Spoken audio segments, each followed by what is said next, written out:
Homeschooling can be a great way to build generational wealth in the form of family culture and family capital. So I jumped on the phone with my friend Alec to discuss everything homeschooling. He is a homeschooling expert and he homeschools his two children, and he's just an all-around great guy.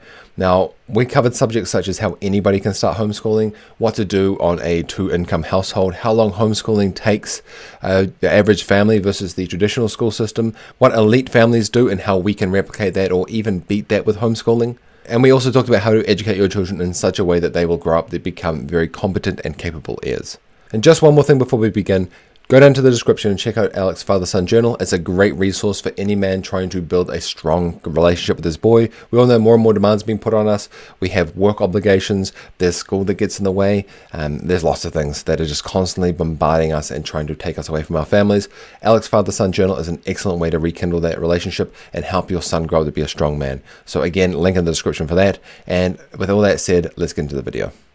So I'm joined today with my friend Alec to talk about homeschooling in a way that I don't think anybody else really has, and that is how it is a tool for men to build with a dynastic mindset to build generational wealth and how it relates to our culture and how we can use it to perpetuate our family for 200 years plus.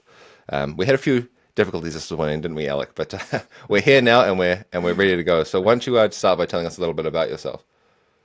Sure. So my name is Alec, as you said, Fatherhood Reforged on Twitter. I'm a husband, a father to two children, an 11-year-old daughter and a 9-year-old son, and I live in Wales, which is a part of the United Kingdom, for those who don't know. So I'm sure there's many that don't. Yeah. Well, is it raining right now? Because isn't Wales famous for being rainy We 364 have days a year? had we have had unseasonable dry spell. We've had about a good couple of weeks of 20 plus degrees, so Wow, Celsius.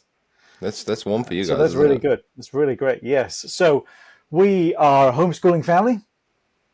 That all, I mean, we've basically done it right from the beginning. And I say we, that's the proverbial we. My wife handles a lot of it, being that she stays at home and that's her full-time job. And I have a full-time 9 to 5 that I work to help support the homeschooling. Well, that's something I'd actually like to talk about. But I don't think we'll get to it just yet. So obviously, with you and your family, you have a devoted homeschooler, and that's your wife. But also, you're helping out a bit as well. So why don't you tell us a little bit about how that dynamic works? Because I know you travel a bit. So how does that kind of fit into the homeschooling regimen that you have? Yeah, so my wife handles sort of the bulk of the planning, the actual teaching, certainly around the core subjects, maths, English, science, that sort of stuff. She handles all of that, and keeps the foundation solid. I help where I can in terms of my lunch break because I do work from home. So sometimes I help. I'll take my son and help him do his maths, for example, while my wife is off handling my daughter.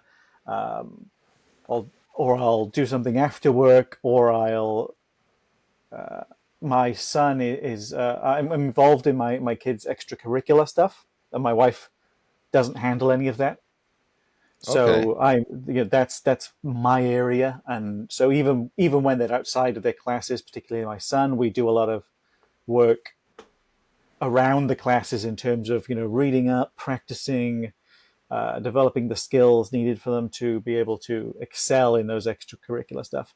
And you mentioned I travel a lot, and I do, or I certainly have recently traveled a lot, but historically throughout my career, um, the kids have taken part in some of that travel as part of their education. So the biggest one for us, and sort of was really the leap pad into our homeschooling experience, was we moved to Canada for 6 months. We lived in Toronto, and that's when my wife sort of really went full in with the responsibility of educating the kids.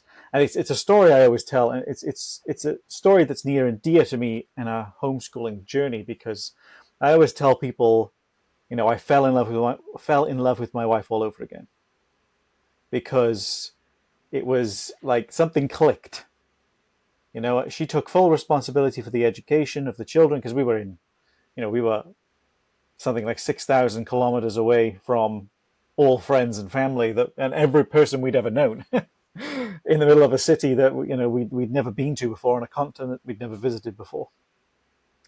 And so she went full into it, and it just unlocked something within her. She found her calling, and it was absolutely beautiful to see. So that's the kids, 6 months there, we saw all the sites. They learned about Canadian culture. We visited Banff National Park, and then even when we come back to the UK, my kids have travelled quite a bit with us, or when I've travelled for work. I used, prior to this job, which is only something I've been in for the last 6 months or so. I worked for a company based in a city that had really deep historical roots with the Roman Empire, the Roman invasion of Britain. So there was loads of Roman ruins there, lots of Roman history there. It was a very important city, in sort of part of the Celtic Rebellion as well. So they lived it. They were there. While I was off in the office working, they were there living their life, living the history of the UK, certainly, the Roman history of the UK. So it's that's how I sort of factor into it. I facilitate a lot, but I pick up the heavy lifting where I can. And when I have time off, I'll run lessons at our local co-op, that sort of thing. That makes sense, yeah. And I think you really summed it up there where you said your wife stepped into the role because, Mm. and I think it's you that I heard this from. Homeschooling is really just an extension. Excuse me. Homeschooling is really just an extension of parenting or of motherhood, especially. Um, and my favorite part about school, I don't know about you, but I wasn't homeschooled, and I don't think you were either, were you? No, I wasn't. Public school, myself and Yeah, my wife same. both. But my favorite part was the field trips. We didn't call them field trips; we just call them school trips here. But field trips for the American listeners, Yeah. and I think I think that's the same for most people. And I heard recently, I don't know if it's true, but like the number one nightmare that people have is high school, even adults. I don't know if that's true, but I would believe it because I don't know about you, but I've had a couple of high school nightmares in my adult life, and I wake up and I'm thinking, what's that all Yeah, about? yeah. But it's so deeply ingrained that yeah, it's just something that a lot of people don't really enjoy, other than the field trips. So like you taking your kids overseas and traveling with you was like an extended field trip, and it's typically those are like the standout memories for us as adults that have gone through high school or the Yeah. public school system. Whereas you're kind of creating this prolonged lifestyle around that field trip kind of mentality. Not saying that everything's field trips because it certainly isn't, but yeah, it's just one of those elements that you can kind of incorporate into your homeschooling routine that really sets it apart from the public school system. Yeah, I mean that's it really, isn't it? Homeschooling, it takes what you think you know about learning and completely flips it on its head in terms of what public school makes you think it looks like. There's no, and I find that particularly useful for my son, and particularly I think as an extension, particularly useful for boys who learn in such a dramatically different way than what the public education system presents, or even other traditional schooling systems present. That it's really very useful for them to live it. What better way to learn about Roman history than to go and see Roman history? My son will not read, sit there and read a book on Roman history. My daughter, she's a dream. She'll just sit there, devour an entire, encyclopedia of Roman history, and she'll be able to recite anything back to you. My son, on the other hand, is entirely different. Very And I think similar. that, Yeah. yeah, I think that immersive learning, that being there, and tying it to those family memories is really useful, certainly for boys. And it adds that sort of element of movement and being outdoors and exploring, that sort of thing. So I think it really, like I said, homeschooling, it flips the script on what you think learning is, and that having learning just a normal part of life is a really important message that I think um, school fails very miserably to communicate, because the when you go to school, I experienced this, and it takes a surprising amount of work to undo that sort of ingrained message, but it's learning happens at school. Learning is for school, right? I'm not in school right now, so I'm going to be resistant to learning. And of course, there's plenty of kids in public school who have great parents, and they understand that this concept of learning outside of school and learning as a continuous thing. But it's still, if you're those parents, you still have to counteract sort of the subconscious message that school projects onto those children like that. Oh, for sure. I've heard the stat that curiosity is drummed out of children by the age 12 in the school system. So it's really sad to see just how much potential is lost as a result of that. I don't think it's strictly true for everybody. Obviously, there's you and I who went to the public school system. We've kind of rekindled that love of learning. But in general, I mean, you can see it kind of ripple through a large portion of the population where it's learning's kind of like almost like a painful struggle. And the way in which we learn, especially as men or as boys, is vastly different to the way that girls and women learn. And we're much more practical, hands-on. We work with our hands, Yes. figure things out, and things can seem a lot more intuitive to us than they can to women. Might be a sexist remark, but I don't care. It's the truth. Like for example, you're saying with your son and daughter how different they are. My daughter, big reader. She'll read a story and be able to recite it almost word for word back. My son, he's not he can read a little bit, but he's not as interested. He's a bit younger. But my daughter could read by his age easily, but he's not quite as involved in that. On the other hand, he's very practical. He's very good at problem solving. He's very good at taking things apart. And for the listeners, if you didn't know, I homeschool. We homeschool, my family does.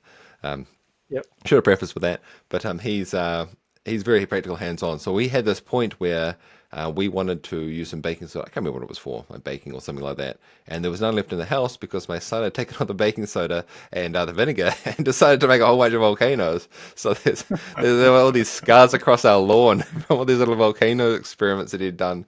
Because it was in his like free time, and that was that was how he chose to spend it. So we've had to put a little bit of a limit on that because it was a lot of vinegar, and it was a lot of baking soda. But it just shows the difference. My son is exactly the same, and your comment then about having to put a limit on things, ooh, right? Yeah. And Yes. as an example, my something broke on my son's. He has a hover cart or whatever it is, and something broke on an attachment for it, and so he went into the shed and took some tools and started taking apart an old bike of his sister's, and took the bit that he needed and then went and fixed his own hover cart. And that's a No. great example of being perfect, right? But some of the other things, it just became so destructive in his exploration that we were like, right, okay, this maybe needs to be managed just a little bit more than it currently is. Yes. But Yes. that comment you made about curiosity, right? I read something the other day, and I can't remember what it was, but it shed some light on that for me, in that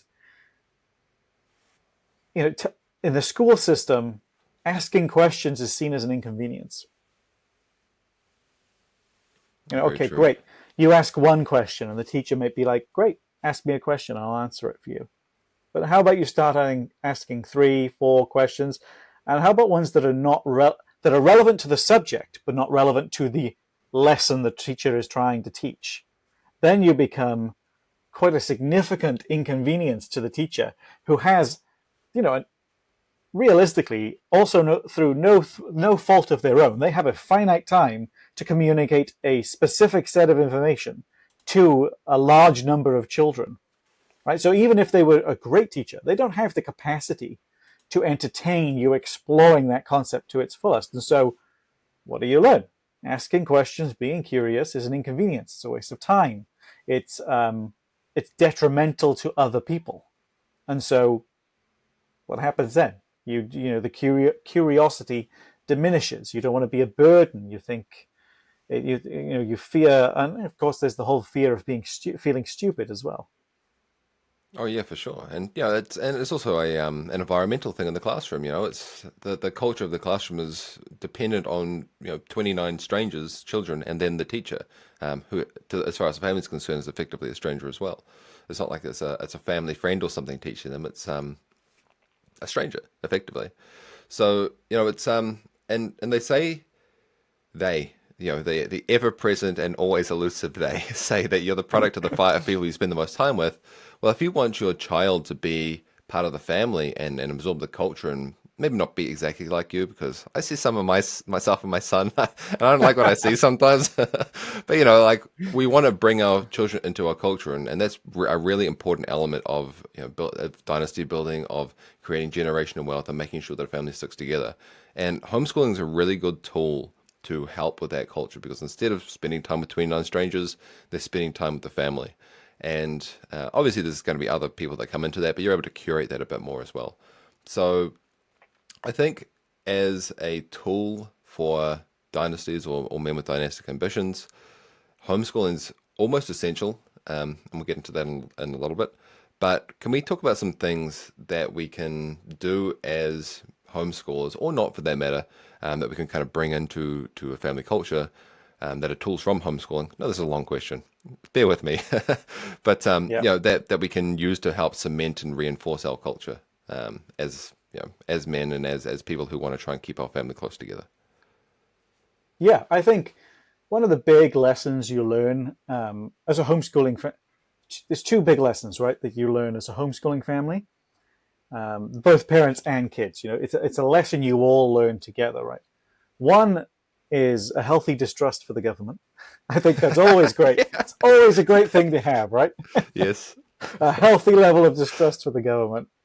It's never a bad thing when building a family and building a dynasty, trying to leave a legacy. But the second one is agency, right? When you homeschool your children, you are taking full responsibility for your children. You're taking so anything you believe the school would be fulfilling, academic education, social education, or socialization. The culturing or the cultivating of a friendship circle, that sort of thing. Close connections these children can develop.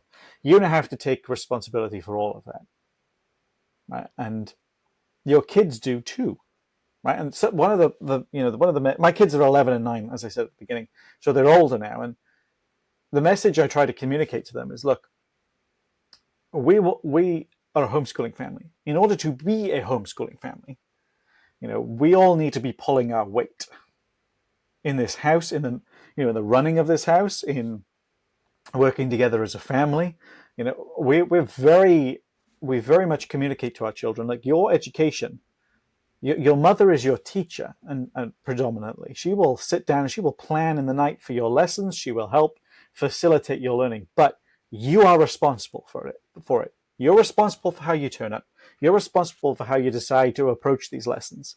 And as you get older, you'll adopt more and more of that responsibility. People always say, how are you, do you plan on educating them into, 14, 15, 16 when they start doing exams, SATs, GCSEs here in the UK, A levels, that sort of O levels, that sort of thing, right?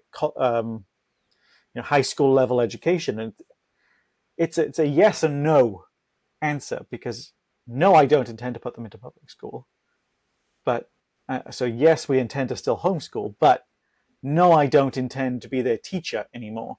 You get the way it's supposed to work is, as your kids grow older, you become less of a teacher and more of just a facilitator of knowledge, right? And they become less a student and less your student and less of a pupil and more of a student, right? So they adopt more of their own responsibility for their own education. So they're the ones who research what they need. They have a list of what they need to learn. They're the ones that go and learn it. You can help them find the information and present it in a certain way, but ultimately, they're gradually taking more and more responsibility off you. So by the time they're sitting these late teenage year examinations, there's a large level of self-sufficiency to them that you should have baked in throughout the whole journey, because, like I said, agency is a big thing. And typically, when you're in the public school system or using the public school system, there's a lot of parents that just default that responsibility to the school and just decide educating my kids is the government's responsibility. So I'm not going to do that. And if something goes wrong, I'm going to blame them because I've given them that responsibility.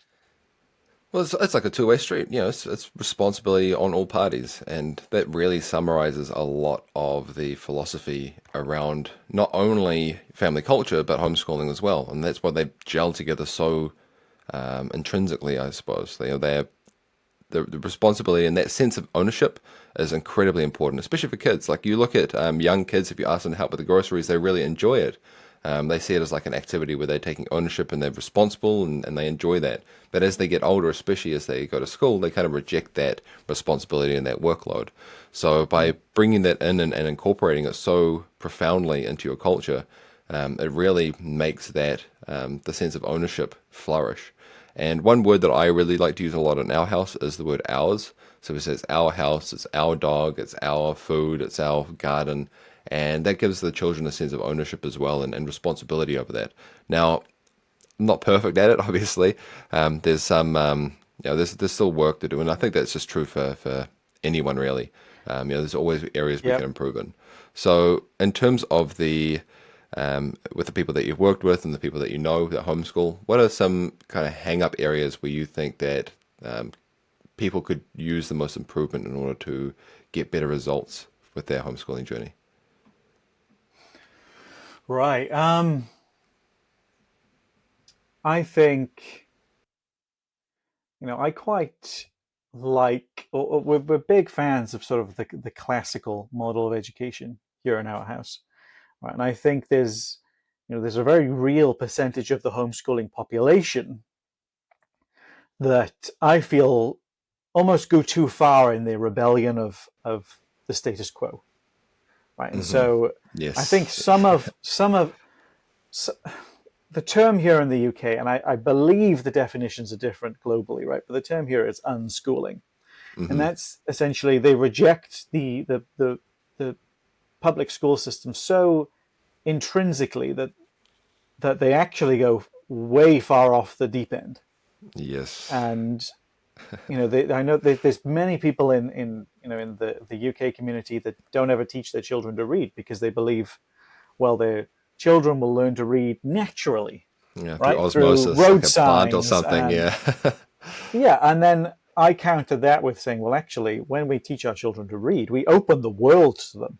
Hmm. It's the inability to read is almost like a disability, certainly and especially when it comes to learning, right? So you facilitate so much to them when you learn, when they learn how to read, and when they learn how to write properly, and when they learn how to formulate arguments properly. But so there's a big, there's a proponent then of the homeschooling community that's without going political, very left leaning, Hmm. right? In the sense that they reject all forms of structure in their entirety. And I think that's something, um, that's a misplaced aggression towards the system that's not beneficial to anyone, really. Not them, not their kids, not anyone in the long term, right? So I think that's something that sort of those. I don't believe in adopting the school system at all, but structure Oh yeah. is necessary, right? And we are very free. We are very flexible with that, right? Hmm. If it's because as you pointed out, it does rain a lot in Wales. So Yes. if it is sunny, guess what? Lessons might be postponed, and the kids can go out to play because you take advantage of the sun when you do. Yeah. Um, Yeah. you know, there might be an opportunity that creeps up, and or family pop round unannounced, or there's we have friends that are currently they have relations that run a circus here that's here in Cardiff or near. Don't live in Cardiff, but Cardiff is our capital city, so it's close enough for us to get to. That we're going to see that on Thursday evening, and so the kids are going to come back really late, Yeah. right? But guess Yeah. what? They can get up whenever. Realistically, they can get up whenever they want to on the Friday because we don't have that pressure. So it's about rejecting the rigidity of the current system, but not going so far that you become lost in the chaos that comes with no structure or no accountability or no responsibility. Because, as I said, I think one of the big things for homeschooling is taking responsibility. But ultimately, when you I feel when you go too far down that path, you don't take the responsibility. You've taken the responsibility from the school, but you haven't stepped up in its place. Yes, yes, well said. Well, it's funny that this is a perhaps a large topic, but we can just kind of touch on it and see where it goes. I've been researching Rockefeller a little bit lately, and he was one of the big proponents around systemizing the school system, and very controversial subject and very controversial figure. But when he set the school system up, it was a very different world as well. And I think it's important to note that now we have all these tools at our disposal, and it's hard to imagine not having them. The internet, for example, but the ability to read just being like a default skill Yeah. that everyone has. There was a time when people didn't have that, and even when they didn't have it, you had school teachers who were like 13 to 15 years old who were teaching the younger children as well. And that just shows the capability of teenagers and what they're actually able to do in terms of stepping into roles in society. And they're relegated quite frequently to, and this might not be entirely fair to say, but it's almost like society treats them as though they are just useless and unwanted, which just isn't the Yes. case. If we give teenagers these levels of responsibility, then they really can step up and step into that. And that really kind of shows through your philosophy where you become more of a guide and a facilitator and giving them the ability up to that point to kind of make decisions and take responsibility and ownership, not only of the home and the family, but also of their education as well. So I kind of dodged around the bullet there, but in terms of like where school is useful for some families, like I was saying with what Rockefeller set up or helped set up, can you see any situations where school or where homeschooling might not be the best fit, or where school might be better in some regard? I mean, in extreme scenarios, of course, right? If you have neglectful parents, I mean like abusive level, right? Because I do believe even if you have parents who are quite lax, say in their attitude towards it, they'll still be better off at home than they will in the public school system, because ultimately a child's success in any educational model, right, public school, private school, charter school, homeschool, is down to the input of the parents. It's always down to the input of the parents. You can't, even at public school, it's down to the effort you put in at home. So if your parents are going to put no effort in, I mean, at least you'll be in a loving family, and you will be, and in terms of building a legacy, you'll be still solidifying that family unit over shipping them off to the state for six to 8 hours a day, 5 days a week, right? And I think public school does far more harm than it does good.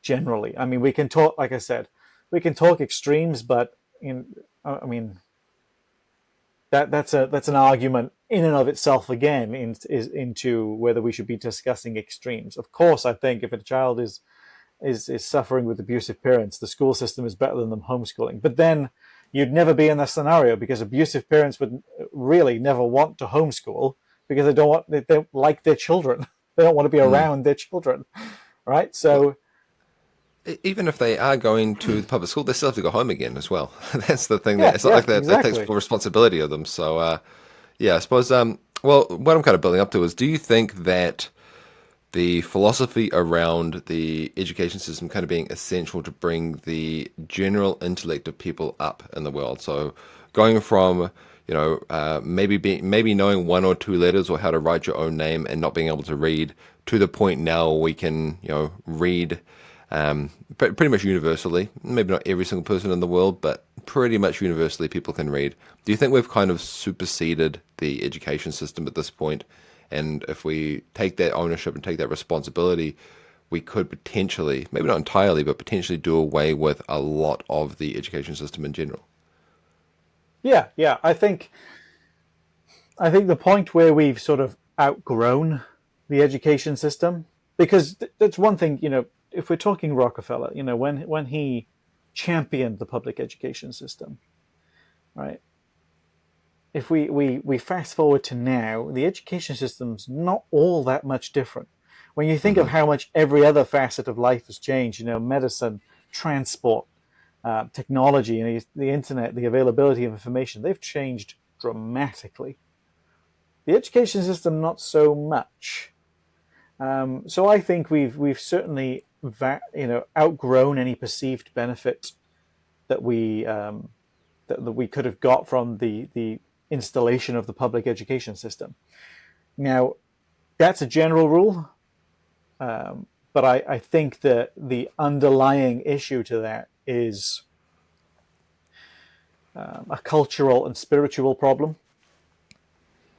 So I think that if you could argue a need for the public education system, it would be that it's a band-aid almost for a wound that we're suffering culturally that does not address the symptoms of the issue.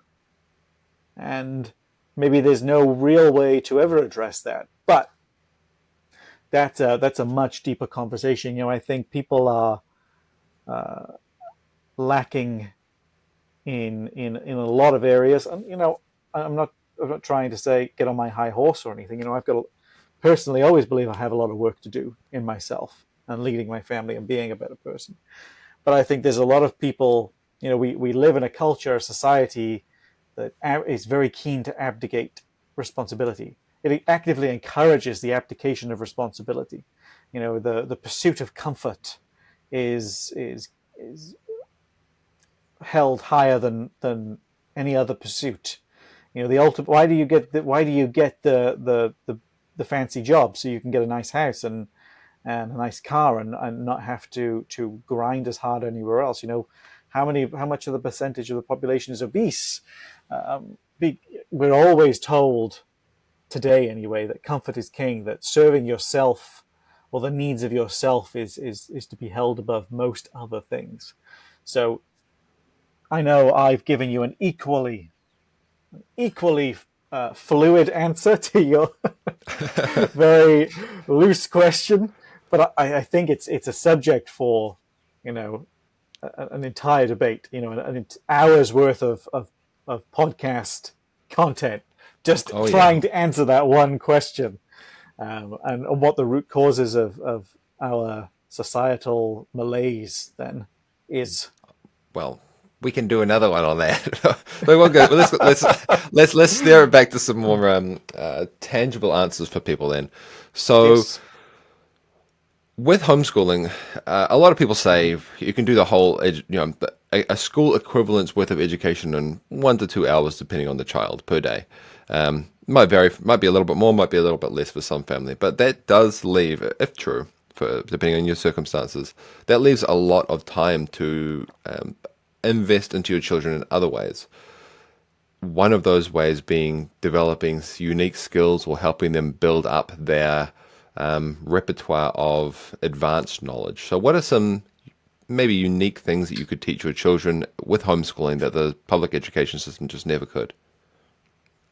I mean, the list is almost endless in that respect, because I guess the key component here is the tailoring of the education, right? Like you said, you can cover the core things that you believe children should cover in a very significantly smaller time than the public education system does, because the public education system has no desire to cover it in, even if it could be the most efficient system in the world, has no desire to be efficient because it's a babysitting service, right? It runs for, by and large, the workday, right? So if it was to be able to get it done within 2 hours, like you could homeschooling, right, at a particular age, then it wouldn't be as useful to society, because it's a place to, keep our children under the loose supervision of an adult while we go to work and pay taxes, right? So, but point aside, my son particularly my son at the moment has taken up karting, so like go-karts, like as a hobby and an interest. So we do those lessons every week. That we're able to go to and we're able to invest in because he's homeschooled. I mean, there's plenty of public kids that go there as well, but it's about, like I said, it's about having that time. So really, you can invest in a lot. My son likes wood carving that he's trying to practice. They're learning instruments. They're learning.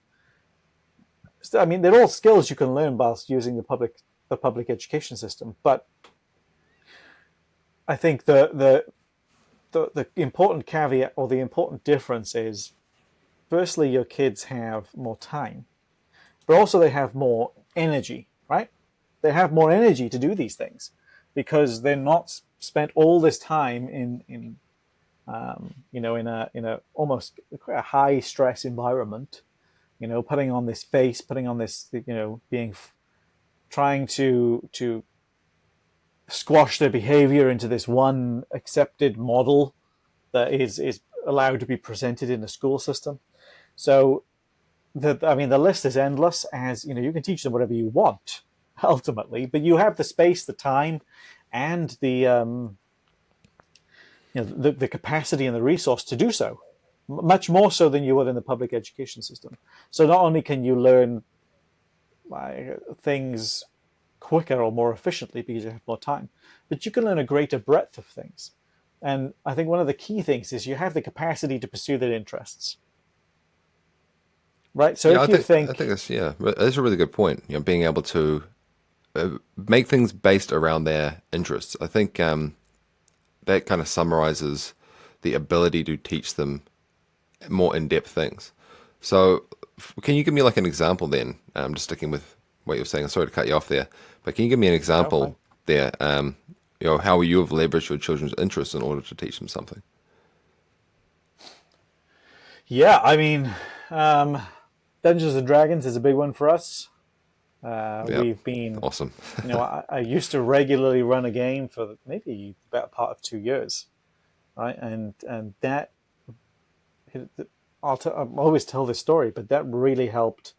It really helped my son with maths, because it was a group of their other homeschool friends that they did it with, and we did it fortnightly, and it sort of forced my son to start adding and subtracting on the fly. That sort of mental arithmetic. Okay, pretty basic sums, but it's not about the basic. It's not about the complexity of the maths. It's about developing the skill to do it quickly and efficiently. And in your head rather than pulling your fingers out. And Yeah, start counting or on a piece of paper. And for both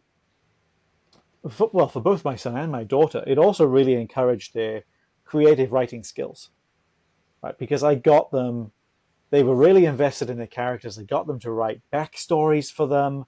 I got them to talk about, their families, their upbringing, where they live. We helped them think abstractly. It helped them think. It helped them think creatively. So, adverbs, adjectives, all those sorts of things, similes, all those sorts of things, right, were encapsulated in our capacity to do that. And we're encouraged and were developed as almost just as a side effect of that, playing that game, right, of planning and sitting down and doing it. And they were developed just as a side effect of capitalizing on their interests. yeah. I think it's a really good teaching tool as well. Like stories are the oldest human tradition, and D&D is really an evolution of that. Whereas very interactive, very cooperative storytelling, I suppose. Obviously, you have the Dungeon Master. And for anybody listening, we're not going to give you a full breakdown of what D&D is if you don't know. Yeah. But you have basically the main storyteller and then the participants joining in to help shape that story and make decisions within that world that the storyteller is crafting. And I think that's really interesting as a tool because you being the Dungeon Master kind of helps you incorporate elements of your family culture into the story as well. Yeah, obviously you're probably not going to encourage your children to go out and slay beholders or anything like that, but there can be a lot of lessons around maybe negotiation or how to handle complex moral situations as well. And obviously it's going to change depending on how old your children are, but I think it's a really useful tool. And one thing about D&D, and I don't know about, I mean, I've only ever done Pathfinder, but one thing I always like to do is like game the system to try and get as much gold as possible. I just, I don't know what it is. I just like, I don't know, I've always liked the element about the game. You know, you're able to kind of get an advantage in any way you can. I played this character once, who was like this little gnome, and he wasn't the best fighter, but he was very creative. And so I was always looking for like little ways to scheme and you know get more money and use that to his advantage because he wasn't you know a terribly good combatant. So in saying that, you know, and not saying not saying scheming or anything, but you know one of the ways that people kind of avoid the homeschooling discussion or maybe don't see it as a possibility for them is finances. They say don't have the money, we can't have a stay-at-home parent, things like that. And or the other, I suppose, along the same vein is time. You know, they don't have the time for it, which we already said 2 hours a day. You know, everyone has 2 hours a day. But so around finances and time and those kind of excuses, what are some things that you would say to dispel those if they are concerns for Yeah. people? So I think if we talk about finances, I think the biggest thing to, or the best scenario, right, is for men out there or women out there as well to have a clear understanding of what they want their family to look like before they start having a family, right? Because for my wife and I, we knew we wanted my wife to be at home from the get go, right? We knew that. We hadn't decided on homeschooling before we had kids, but we knew we wanted my wife to be at home. That was a non-negotiable. And because we were together very young, and before we got married and before we had kids, we were able to plan the life that we wanted from the beginning. I think it's the difficulty comes in terms of finances when you have two parents working, whether it's one full time, one part time, or even both full time, and then you think, well, ooh, now we have to sacrifice a lot more than we were. It's that cliff, or that sudden drop, or that sudden increase in the amount you have to sacrifice that is off-putting for people. So, when my wife and I were younger and didn't have kids, we didn't have cell phone plans. We didn't go on vacations. We didn't have a new car. We had a really, my gosh, my father used to be a mechanic, and he kept that car going for us for a lot, way past its time of death, right?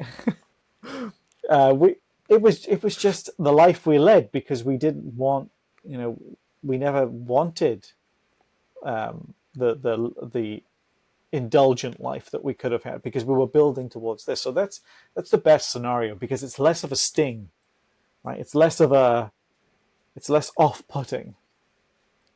But if we're talking, you're deep in the public school system, and you think, right, okay, well, how can we do this?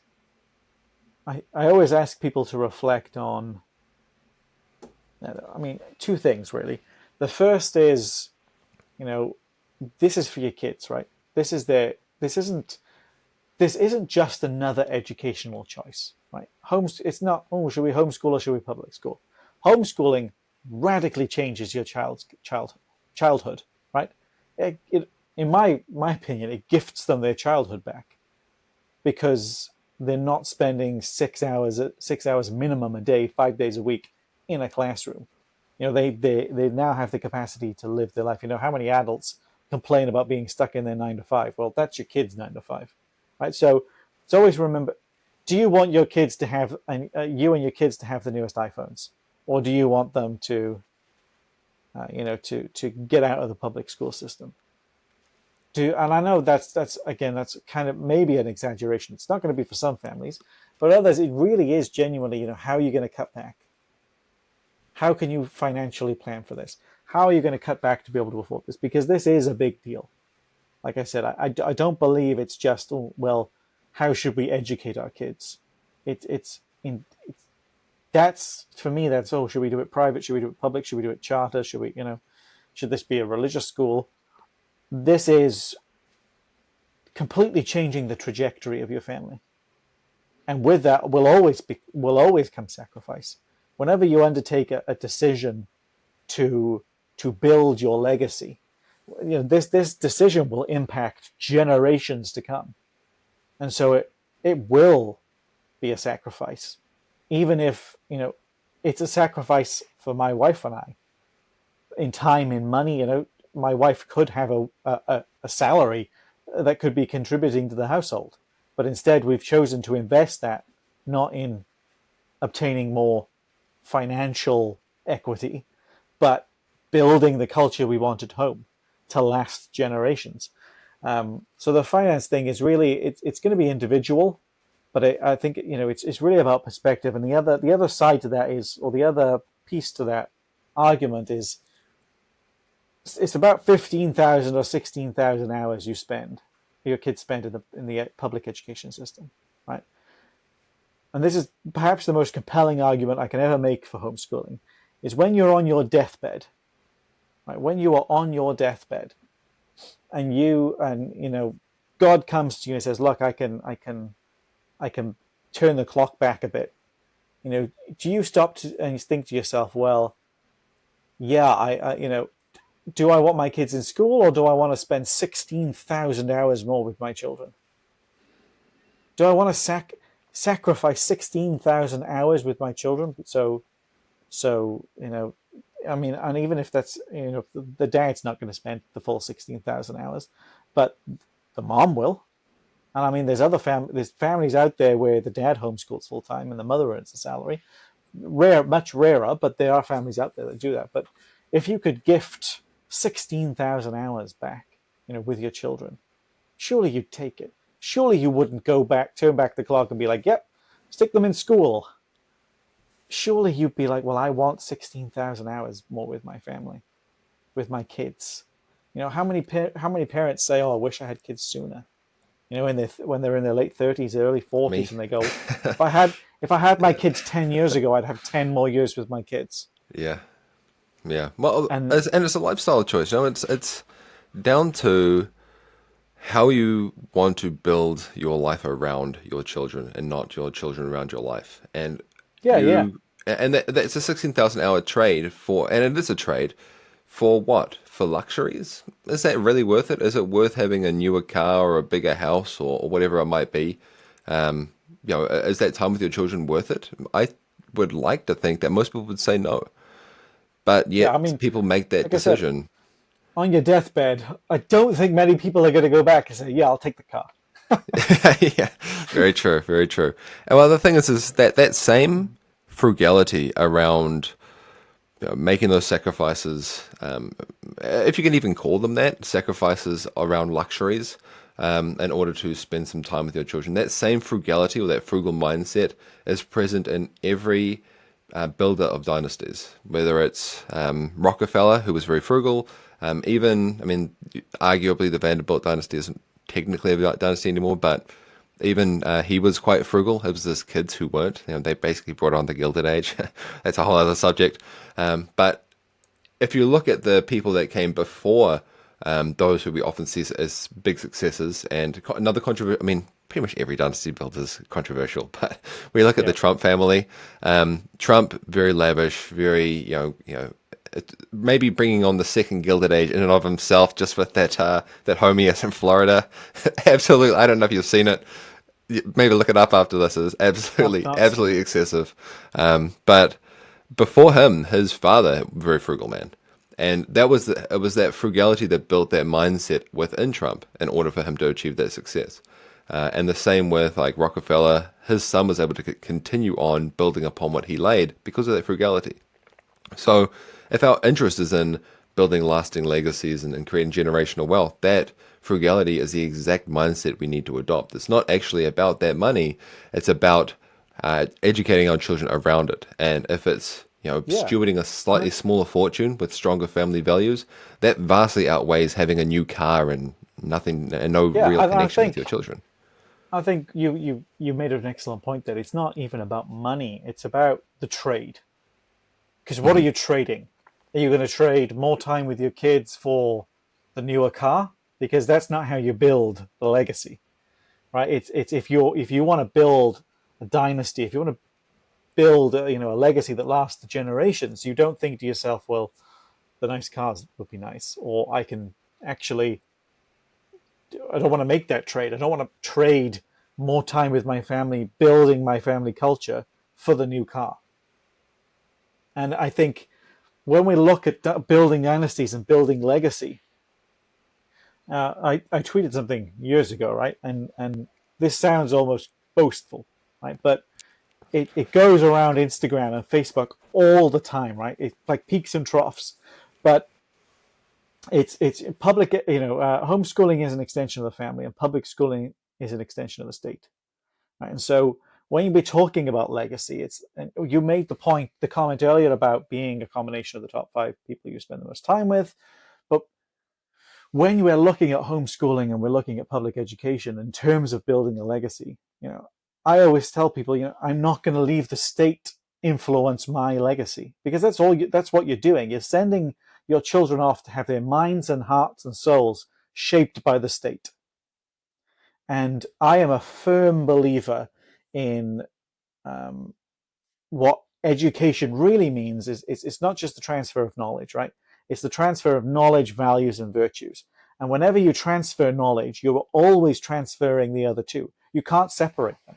It will never, you can't pick them apart. Even when you are teaching, and this is a common argument to that point I'm making, but people will say, well, what about when we're teaching math or science and they're just hard facts? I'm just communicating hard facts. And it's like, well, no, actually, even when you are trying to teach hard facts, like 1 + 1 = 2, you are still teaching, you are still passing down your values and virtues, because it's present in the way you teach, how you speak, how you address the children. It's present in how you decorate the classroom, the environment the classroom exists within, the system that environment exists within. It's always you can't not communicate. It's always communicating. It's always pushing down knowledge, values, and virtues. And so you can either pass down the values and virtues of your family as you pass down knowledge, or the state can pass down their values and virtues. And at the end of the day, if they go through, 15, 16 years of public education, whose legacy is it really at the end of it? That's a perfect clip. I'm gonna have to clip that out and stick it on shorts or something. That's perfect, man. No, you're absolutely right, though. It's when it comes to our legacy, we want to make sure it's our legacy and we're not perpetuating these ideals of the state. And like we were saying earlier, the education system has evolved, and we have evolved past the education system, and it's kind of stuck in the past. But now I think we're starting to see a shift inside the education system as well, especially after the 2016 election, when things got incredibly polarized. And now we're seeing a lot of that polarization leak into the classroom, and more so than ever before. Like, people say, oh, I went through the public education system and I turned out fine. Okay, go and take a look at what it's like now, because it's a lot different to when we went through it. And there's honestly, a lot of that. The nostalgia trap is real. Oh, yeah. That's what it is. It's the nostalgia trap. Parents think, oh, I had a great time in school. Yeah, well, the school is not the same environmentally as it was 20 years ago. Mm-hmm. And, to the point you were just making, it is radically different now, particularly in the States. We've come a long way since trading Pokemon in the playground, that's for sure. Yeah. So one thing that I see with elite families, and whether for better or worse, what a lot of elite families do, they actually don't necessarily homeschool, though I do believe they are very involved in their children's education. And this is more of a recent phenomena. What we see is elite families use private schooling for their children. And from what I've found, the reason for that isn't necessarily for the education quality, because obviously they have the money to get private tutors, going to give you a better result. The reason they do it is because of the social capital that comes along with it. They're able to network more. So how can we possibly replicate that in our families if we want to help build more social capital and give our children opportunities through networking? It's really coincidental, but my wife and I were talking about this the other night. And it's about private schools not doing all that significantly better than public schools in terms of, academic output. But the reason people go there is because of the networking, the connections people can make there. And look, that is obviously a very strong pull of private education that can't as easily be replicated in the homeschool environment. But I think it is a father, and I fully believe it's a father's responsibility in particular to be building connections, just like you and I are right now. I was publicly educated. My wife was publicly educated. Our children are homeschooled. But I am building connections with you, with other guys all across the world right now by being involved, by being leaders in our community. There's nothing to do with the educational system I choose for my children prohibits me as the leader of my family being responsible for building social capital. My wife and I both volunteer at our church. Right, I am on the serving team at our church. I'm up there with our vicar, helping with the Holy Communion every on a Sunday. So there's absolutely nothing that stops you as a dad from building social capital for your family. Yes, I will admit that it can be easier if you're accessing a private school social network, basically, right? But all it takes is for one well-off, one well-connected father to say, well, we're going to homeschool because the family culture is actually more important to me than the social capital right now. I can facilitate social capital as part of my job, as part of being a leader within my community. I think it's categorically just up to you to do it, to facilitate it. Will it be harder? Yes, most likely, but you're still going to do it. You just have to step up more. Okay, well, go and volunteer somewhere. Start volunteering at church. Start being present. Start making people hear your voice. Start building value, because as soon as you build value as an individual, you start building connection, because people don't want to be connected to a person of low value. So if you build yourself to have high value, great. Connections will come as a consequence of becoming a high value person. That's really well said. I really like that. And a part of it, I think, also is helping build that environment, like not just in terms of the educational environment design, but the environment for yourself as well. If you're living in relative squalor or in a mess, then it doesn't instill you with that confidence and that inspiration Yep. to go out there and network and make something of yourself and set things up for your kids as well. And speaking of setting things up, how can we, as fathers homeschooling our kids or that want to homeschool our kids, how can we take steps outside of the network to build some foundational aspects if our aspirations are to build an empire for our children to step into? Right. I mean, it always comes back to agency, and that's why I think homeschool facilitates that so well.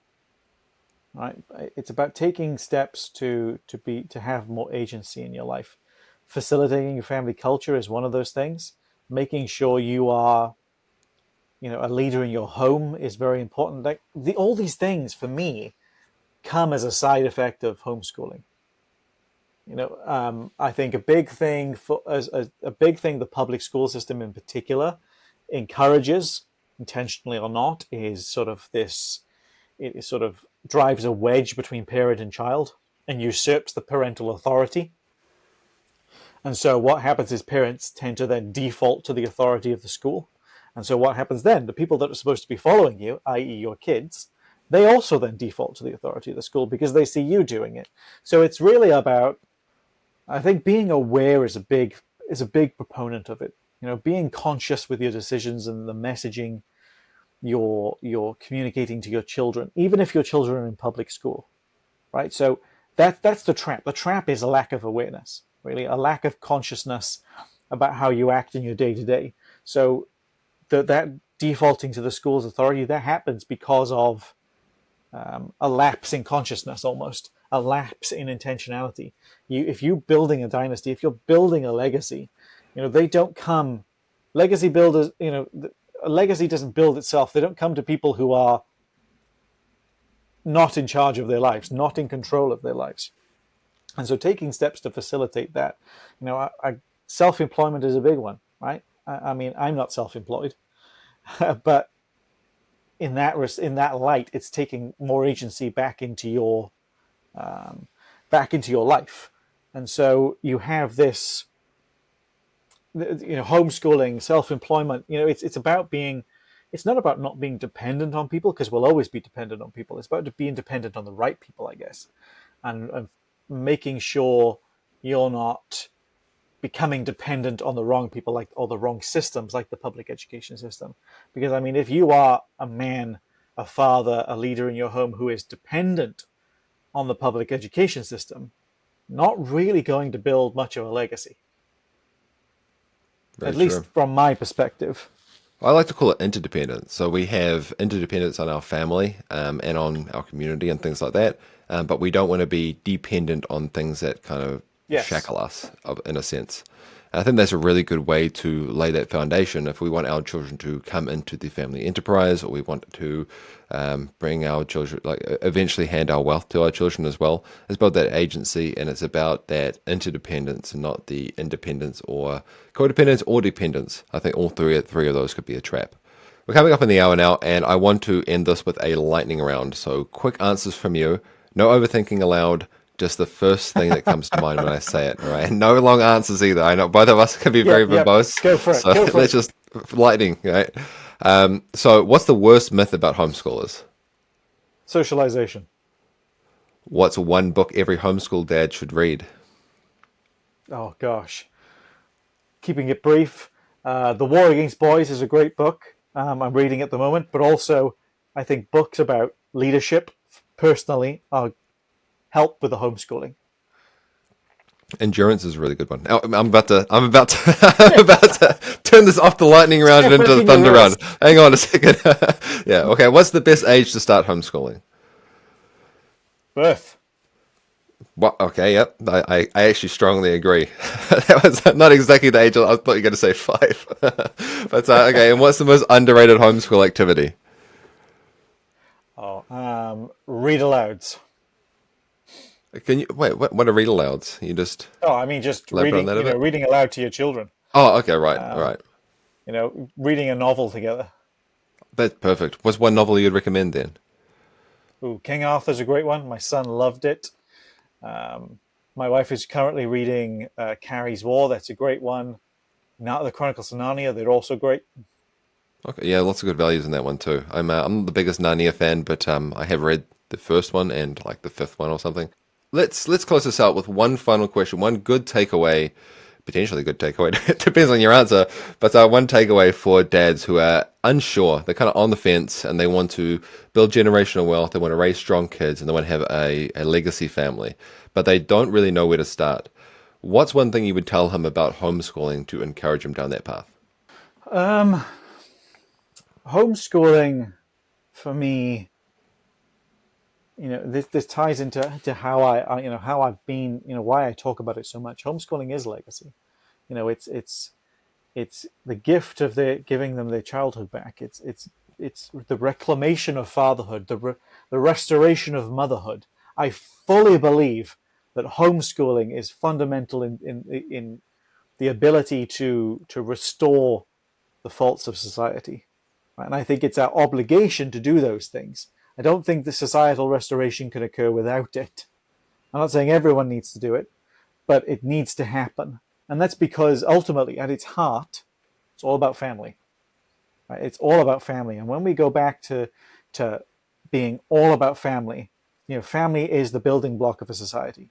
Strong families make strong societies, and we have a weak society because we have weak families. Very powerful words to end it on, I think. We'll wrap it up there. Um, why don't you tell us where we can learn a little bit more from you? And I know that you have something you've been working on, so you can tell us a bit about that as well. Yes, yes. So you can find me on X or Twitter predominantly at Fathers Reforged. And at the time of this release, I believe that the book will actually be out there, but my wife has been designing it and editing it for me. God bless her. But I have written a father-son guided journal.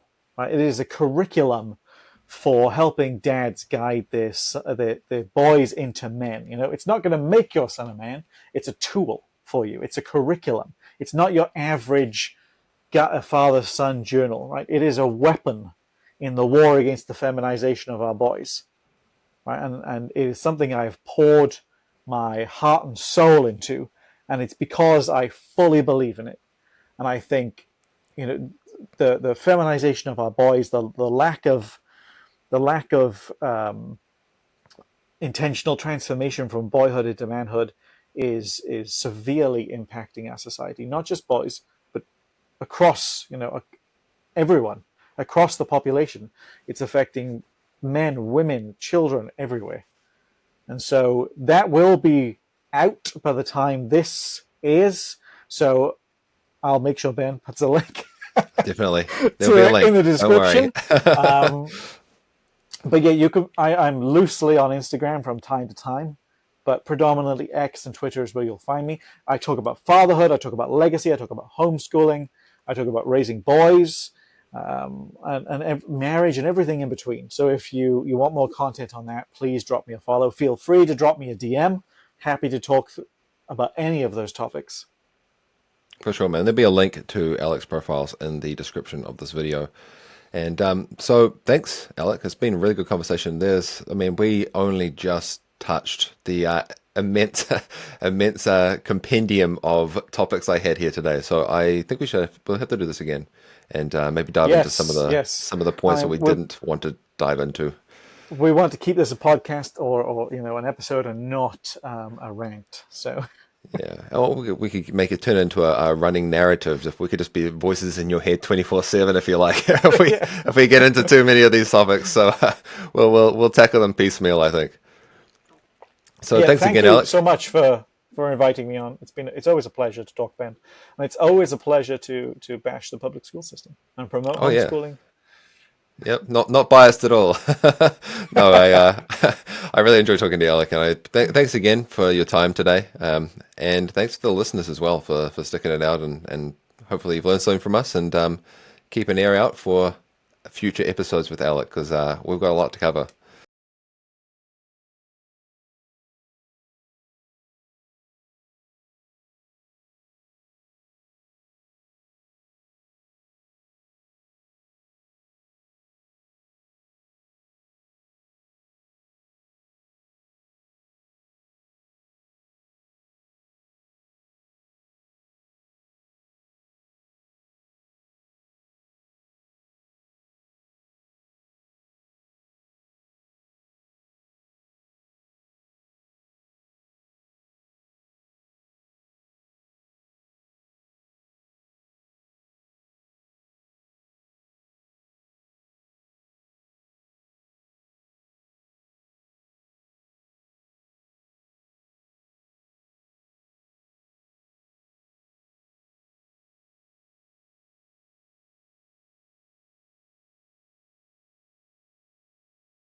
Homeschooling can help you build generational wealth. So I got on the phone with my friend Alec to discuss everything about homeschooling, how anybody can start homeschooling, what the most elite families in the world do and how we can replicate that or even beat that with homeschooling, and how to educate your children in such a way that they will become your heirs.